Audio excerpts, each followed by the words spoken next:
നാരായണം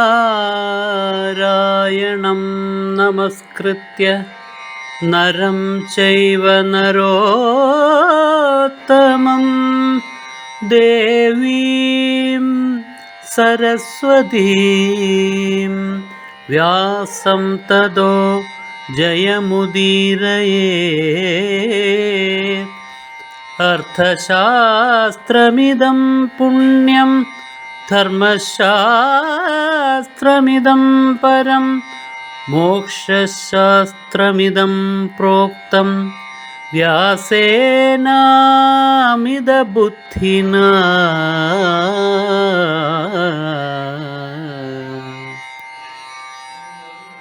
വ്യാസൻ ഉറപ്പായി പറഞ്ഞു വെച്ചത്, എന്റെ ഉറച്ച അഭിപ്രായം ഇതാണ്, മാറ്റമില്ലാത്ത അഭിപ്രായം ഇതാണ്. എവിടെയാണോ യോഗേശ്വരനായ കൃഷ്ണനുള്ളത്, എവിടെയാണോ ആ കൃഷ്ണന്റെ നിർദ്ദേശമനുസരിച്ചിട്ട് വില്ലെടുത്ത് പോരാടുന്ന പാർത്ഥനുള്ളത്, അവിടെ വിജയം, ഐശ്വര്യം, മംഗളം, പരമമായിരിക്കുന്ന ബ്രഹ്മസാക്ഷാത്കാരം വരെ. അതാണ് ഭഗവാനെ അനുസരിച്ച് നിൽക്കുന്ന മനസ്സ്. അതാണ് അർജുനൻ. അവിടെ വിജയം ഉണ്ടാകും. ഭഗവാനെ ചിന്തിക്കാത്ത, ഭഗവാനെ അനുസരിക്കാത്ത, ഈ ഭൗതിക ജഗത്തിൽ ഭൗതികമായ പ്രവർത്തനം കൊണ്ട് എല്ലാം വലിച്ചുവാരി നേടാമെന്ന് വിചാരിക്കുന്ന മനസ്സ്, അത് കറങ്ങും. ഈ വികർമ്മത്തിലേക്ക് ഇറങ്ങുമ്പോ ആർക്കും അനുഭവം ഉണ്ടാകും. എന്താ, ഉള്ളിന്റെ ഉള്ളിലിരുന്ന് ആരോ മന്ത്രിക്കുന്നു, അതരുത് അതരുത് അതരുത് എന്ന്. എത്ര പരമദുഷ്ടനായിരുന്നാൽ പോലും അയാള് തോന്നിയവാസം പ്രവർത്തിക്കാൻ തുടങ്ങുമ്പോൾ അയാളുടെ ഉള്ളിലിരുന്നു കൊണ്ട് ആരോ വിളിച്ചു പറയും. അയാളെ സംബന്ധിച്ചിടത്തോളം ആരെന്നറിയില്ല, അരുത് അരുത് അരുത് എന്ന്. പക്ഷെ അത് കേൾക്കാൻ നിൽക്കില്ല. തന്റെ ഇഷ്ടത്തിനനുസരിച്ചിട്ട് ആ വികർമ്മം, ആ ദുഷ്ടത്തരം ചെയ്യും. ആരാ വിളിച്ചു പറയുന്നത്? ഉള്ളിന്റെ ഉള്ളിലിരിക്കുന്ന പരമാത്മ സ്വരൂപനായ ഗുരു വാസുദേവ കൃഷ്ണൻ. അദ്ദേഹം കർണനെ വിളിച്ചു പറയും. നമ്മുടെ മനസ്സ് വികർമ്മത്തിൽ പോയാൽ നാം കർണൻ തന്നെ, നാം തന്നെയാണ് കർണൻ. അപ്പോ ഭഗവാൻ വിളിച്ചു പറയും, അരുത് അരുത് അരുത്, നീ അങ്ങനെ പ്രവർത്തിക്കരുത്, നീ ഇങ്ങനെ പ്രവർത്തിക്കൂ എന്ന് അർജുനനായി തീരാനുള്ള ഉപദേശം തരും. പക്ഷെ ആസുരി ബുദ്ധികൾ അത് കേൾക്കൂല. അവർക്ക് കർമ്മത്തെക്കുറിച്ച് അറിയില്ല, വികർമ്മത്തെക്കുറിച്ച് അറിയില്ല, അകർമ്മത്തെക്കുറിച്ച് അറിയില്ല, അതിനെക്കുറിച്ച് ചിന്തിക്കണമെന്നുമില്ല. വികർമ്മങ്ങൾ മാത്രം പ്രവർത്തിച്ചാൽ മതി. അവ കേൾക്കത്തില്ല. വികർമ്മം മാത്രം ചെയ്യും, ഒന്നിനു പിറകെ ഒന്നായി ചെയ്യും.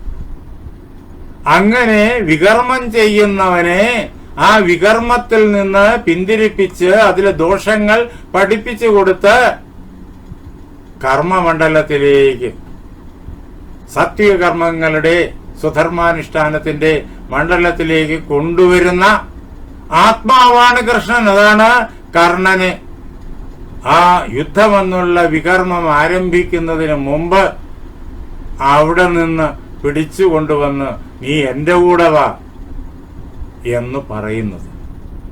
നമ്മുടെ ഓരോരുത്തരുടെയും ഉള്ളില് അനുദിനം നടക്കുന്ന ആ വ്യാപാരം, ആന്തരിക വ്യാപാരം, അതാണ് ഈ സ്ഥൂല കഥയായിട്ട് വരുന്നത്. ഇത് ഒരു കാലഘട്ടത്തിൽ നിന്നേക്ക് 5000 വർഷങ്ങൾക്ക് അപ്പുറത്ത് നടന്ന ചരിത്ര സംഭവമാണ്. അതോടൊപ്പം ഈ ലോകമെമ്പാടും നടക്കുന്ന സംഭവമാണ്, എന്നും നടക്കുന്ന സംഭവമാണ്. എല്ലാ രാജ്യങ്ങളിലും എന്നും നടക്കുന്ന സംഭവമാണ്. എല്ലാ സമൂഹങ്ങളിലും എന്നും നടക്കുന്ന സംഭവമാണ്. എല്ലാ വീടുകളിലും എന്നും നടക്കുന്ന സംഭവമാണ്. എല്ലാ വ്യക്തികളിലും എന്നും നടക്കുന്ന സംഭവമാണ്. ഇതാണ് 5000 വർഷം കഴിഞ്ഞിട്ടും മഹാഭാരതം അതേ സൂര്യ തുല്യ പ്രകാശത്തോടുകൂടി ലോകാത്ഭുതമായിട്ട് നിലനിൽക്കുന്നു. കൃഷ്ണൻ ഇതാ അപക്വബുദ്ധിയോട് പറയുന്നു, കർണനോട് പറയുന്നു, അല്ലയോ കർണ, നീ മയാ സാർദ്ധമിതോ യാതം അദ്യത്വം താത പാണ്ഡവാഹ. നീ എന്നോടൊപ്പം വരണം. അങ്ങനെ എന്നോടൊപ്പം നേരെ അവിടെ പാണ്ഡവ സമീപത്തേക്ക് വരുന്ന നിന്നെ പാണ്ഡവന്മാര് ഞാൻ പറഞ്ഞിട്ട് തിരിച്ചറിയും. എന്താ അറിയുന്നറിയോ? അഭിജാനന്തു കൗന്ദേയം, നീ കൗന്ദേയനാണ് എന്ന് അറിയും, മനസ്സിലാക്കും. ഇതുവരെ അവർ അറിഞ്ഞിട്ടില്ല. നിന്നെ ശത്രുവായി മാത്രമേ കണ്ടിട്ടുള്ളൂ. രാധേയനായും ആദിരഥിയായും ഒക്കെ മാത്രമേ കണ്ടിട്ടുള്ളൂ. ഇപ്പൊ അവര് സത്യം അറിയും, നീ കൗന്ദേയനാണ് എന്ന്. എപ്പോൾ കുന്തിയുടെ മകനായി ജനിച്ചു? പൂർവജാതം യുധിഷ്ഠിരാത്. യുധിഷ്ഠിരൻ ജനിക്കുന്നതിന് മുമ്പ് ജ്യേഷ്ഠ ഭ്രാതാവായി ജനിച്ച സഹോദരനാണ് നീ എന്ന് ഈ 5 സഹോദരന്മാരും പാണ്ഡവന്മാരും നിന്നെ തിരിച്ചറിയും. ആ അവസരത്തില് അവർക്ക് നിന്നോടുണ്ടാകുന്നതായ സ്നേഹവും ഭക്തിയും വിശ്വാസവും ആനന്ദവും ഒക്കെ വാക്കുകൾക്ക് അതീതമാണ് കർണ എന്ന് നീ തിരിച്ചറിഞ്ഞുകൊള്ളുക. അവരുടെ എല്ലാവരുടെയും സ്വഭാവം നിനക്കറിയാമല്ലോ.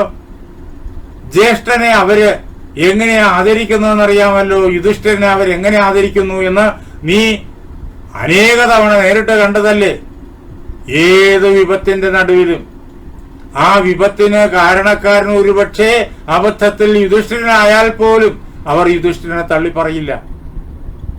അതാണ് ആ ചൂതുകളി മൂലം ഉണ്ടായ ഭീകരമായ വിപത്ത്, ദ്രൗപദിക്കുണ്ടായതായ അപമാനം. ആ അവസരത്തിൽ പോലും അവർ യുധിഷ്ഠിരനെ തള്ളി പറയുന്നില്ല. യുധിഷ്ഠിരൻ അങ്ങനെ ഞങ്ങൾ പണയപ്പെട്ടു എന്ന് തീരുമാനിച്ചാൽ ഞങ്ങൾ പണയപ്പെട്ടത് തന്നെ എന്നാണ് ഭീമൻ പറഞ്ഞത്. അദ്ദേഹത്തെ തള്ളി പറയില്ല. ഇതാണ് അവർക്ക് യുധിഷ്ഠിരനോടുള്ള ജ്യേഷ്ഠനോടുള്ളതായ ബന്ധം. ഈ സംഭവം, ഞാൻ ഈ പറഞ്ഞ ഈ സംഭവം കൃഷ്ണൻ വാച്യമായി പറയുന്നില്ല, പക്ഷെ പറയേണ്ട കാര്യമില്ല. കർണൻ ഇതെല്ലാം നേരിട്ടറിയാം. അവർക്ക് ജ്യേഷ്ഠഭ്രാതാവിനോടുള്ള യുധിഷ്ഠിരനോടുള്ള സ്നേഹം നിനക്കറിയാലോ. യുധിഷ്ഠിരന് ഗുരുജനങ്ങളോടുള്ള, ധൃതരാഷ്ട്രൻ ഉൾപ്പെടെ ഉള്ള ഗുരുജനങ്ങളോടുള്ള ഭക്തിയും സ്നേഹവും ഒക്കെ നിനക്കറിയാമല്ലോ. അതേ പ്രകാരത്തിൽ ഈ 5 പേരും നിന്നെ സ്വീകരിക്കും, നിന്നെ ആദരിക്കും. അവരുടെ മൂത്ത ജ്യേഷ്ഠനായിട്ട് നിന്നെ ബഹുമാനിക്കും. നിനക്ക് വന്നു ചേരുന്നതായ ഐശ്വര്യം ലോകത്തിൽ ആർക്കും സങ്കല്പിക്കാനാവില്ല. അതുകൊണ്ടല്ലയോ കർണ, നീ എന്നോടൊപ്പം വാ, നിന്നെ വിളിച്ചു കൊണ്ടുപോകാൻ വേണ്ടിയിട്ട് കൂടിയാണ്, അതിനു വേണ്ടിയിട്ടാണ് ഞാനിവിടെ വന്നത്. കൃഷ്ണൻ കർണനോട് പറഞ്ഞു. തുടർന്ന് കൃഷ്ണനോടൊപ്പം അവിടെ കാമ്പില്യത്തിലേക്ക് ചെന്നു കഴിഞ്ഞാൽ, അവിടെയാണ് ഇപ്പോൾ പാണ്ഡവന്മാരെല്ലാം ഇരിക്കുന്നേ. ചെന്നു കഴിഞ്ഞാൽ ഏത് പ്രകാരത്തിലാണ് അവരെല്ലാവരും കർണനെ ആദരിക്കുക എന്നുള്ളത് തുടർന്ന് കൃഷ്ണൻ അങ്ങേയറ്റം മനോഹരമായിട്ട് ഹൃദയഹാരിയായിട്ട് വർണ്ണിച്ചു കേൾപ്പിക്കുന്നു. ഇത്രയും സമാദരം ലോകത്തിൽ ഒരു ചക്രവർത്തിക്കും പ്രതീക്ഷിക്കാൻ കഴിയില്ല. അതാണ് കൃഷ്ണൻ തുടർന്ന് കേൾപ്പിക്കുന്നത്. നാളെ രാത്രി 8:30 നമുക്ക് ഒരുമിച്ച് കൂടാം. കൃഷ്ണന്റെ വാക്കുകൾ നമുക്ക് കേൾക്കാം. തുടർന്ന് വികർമ്മം മാത്രം അറിയുന്ന കർണന് വന്നു പെട്ടതായ ആ ഒരു മാനസിക സംഘർഷത്തിന്റെ അവസ്ഥയും നമുക്ക് കാണാം. വികർമ്മങ്ങൾ ചെയ്തു കഴിഞ്ഞാൽ വന്നു പെടുന്നത്, ഏതൊരു വ്യക്തിക്കും വന്നു പെടുന്ന അവസ്ഥ ഇങ്ങനെയൊക്കെയാണ്. താൻ ചെയ്ത കാര്യങ്ങളെല്ലാം തനിക്ക് തന്നെ അപകടകാരിയായിട്ട്, തനിക്ക് വിരുദ്ധമായിട്ട്, തന്റെ ശ്രേയസ്സിന് വിരുദ്ധമായിട്ട്, ശ്രേയസ്സിന് വേണ്ടിയിട്ടാണല്ലോ പല വികർമ്മങ്ങളും ചെയ്തത്, അതിന് വിരുദ്ധമായിട്ട് നിൽക്കുന്നത് കണ്ട് നടുങ്ങേണ്ടി വരും. അതുവരെ കർണൻ ചെയ്തത് കർണന്റെ ശ്രേയസ്സിന് ആ പ്രവൃത്തികളെല്ലാം, വികർമ്മങ്ങളെല്ലാം പ്രയോജനപ്പെടും എന്നുള്ള തെറ്റിദ്ധാരണ കൊണ്ടാണ്. വികർമ്മങ്ങളുടെ കുഴപ്പം എന്തെന്ന് അവർക്കറിയില്ല. കർമ്മണോ ഹ്യപി ബോദ്ധവ്യം ബോദ്ധവ്യം ച വികർമ്മണഃ. കർമ്മത്തെ അറിയണം, വികർമ്മത്തെ അറിയണം. കർണൻ ഇതറിയില്ല. അറിയാത്തതുകൊണ്ട് ഇതൊക്കെയാണ് തനിക്ക് ശ്രേയസ് എന്ന് കരുതി എളുപ്പത്തിൽ അധികാരം പിടിക്കാനുള്ള മാർഗം ചെയ്തു.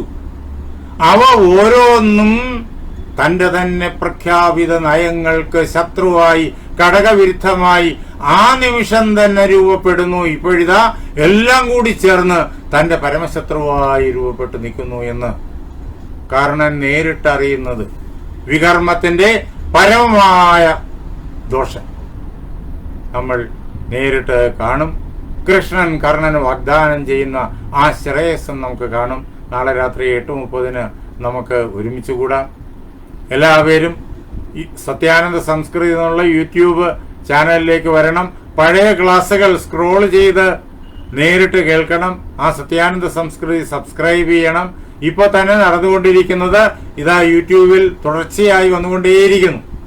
അതിങ്ങനെ വന്നുകൊണ്ടേയിരിക്കും. അത് കേൾക്കണം എന്ന് അഭ്യർത്ഥിക്കുന്നു. ഗീത, നമ്മളിപ്പോൾ ഇവിടെ ഉദ്ധരിക്കുന്ന ഗീതാ ശ്ലോകങ്ങൾ, അതിന്റെ വ്യാഖ്യാനത്തോടുകൂടി ചിന്മയാനന്ദ സ്വാമിയുടെ വ്യാഖ്യാനമുണ്ട്, ജി ബാലകൃഷ്ണൻ നായർ സാറിന്റെ വ്യാഖ്യാനമുണ്ട്. ആ വ്യാഖ്യാനത്തോടു കൂടിയിട്ട് വീണ്ടും വീണ്ടും നമ്മൾ ഈ ശ്ലോകങ്ങളെ പഠിക്കണം. അപ്പോഴേക്കും നമുക്ക് ഈ മഹാഭാരത കഥയും ഗീതാ ശ്ലോകവും മനസ്സിലാകും. എല്ലാവരും അവരവരുടെ ബന്ധുക്കളോടും സുഹൃത്തുക്കളോടും ഇക്കാര്യം പറഞ്ഞ് ഈ പ്രോഗ്രാമിലേക്ക് എല്ലാവരെയും ശ്രമിക്കണമെന്ന് അഭ്യർത്ഥിച്ച് 30 ദിവസം ഫേസ്ബുക്കിൽ ഇതിങ്ങനെ കിടക്കും. പിന്നെയോ യൂട്യൂബിൽ ഇതെന്നും ഉണ്ട്. എല്ലാവരെയും ഇതിലേക്ക് ക്ഷണിച്ചുകൊണ്ട് എൻ്റെ വാക്കുകളാകുന്ന പൂജാപുഷ്പങ്ങൾ പാർവതീ പരമേശ്വരന്മാരുടെ പാദങ്ങളിൽ, ശ്രീരാമസീത ആഞ്ജനേയന്മാരുടെ പാദങ്ങളിൽ, എൻ്റെ ഗുരുനാഥനായ ജഗദ്ഗുരു സ്വാമി സത്യാനന്ദ സരസ്വതി പാദങ്ങളിൽ, എൻ്റെ പരമഗുരുവായ ബ്രഹ്മശ്രീ നീലകണ്ഠ ഗുരുപാദരുടെ പാദപങ്കജങ്ങളിൽ, നിങ്ങളുടെ ഓരോരുത്തരുടെയും മഹാഗുരുവിൻ്റെ പാദപത്മങ്ങളിൽ, വ്യാസഭഗവാന്റെ പാദപങ്കേരുഹങ്ങളിൽ, ആ ധന്യമായ സങ്കല്പം കൊണ്ട് പവിത്രമായിരിക്കുന്ന നിങ്ങളുടെ ഹൃദയങ്ങളിൽ പൂജാപുഷ്പങ്ങളെന്നോണം സമർപ്പിച്ചുകൊള്ളുന്നു. ജയ് സീതാറാം.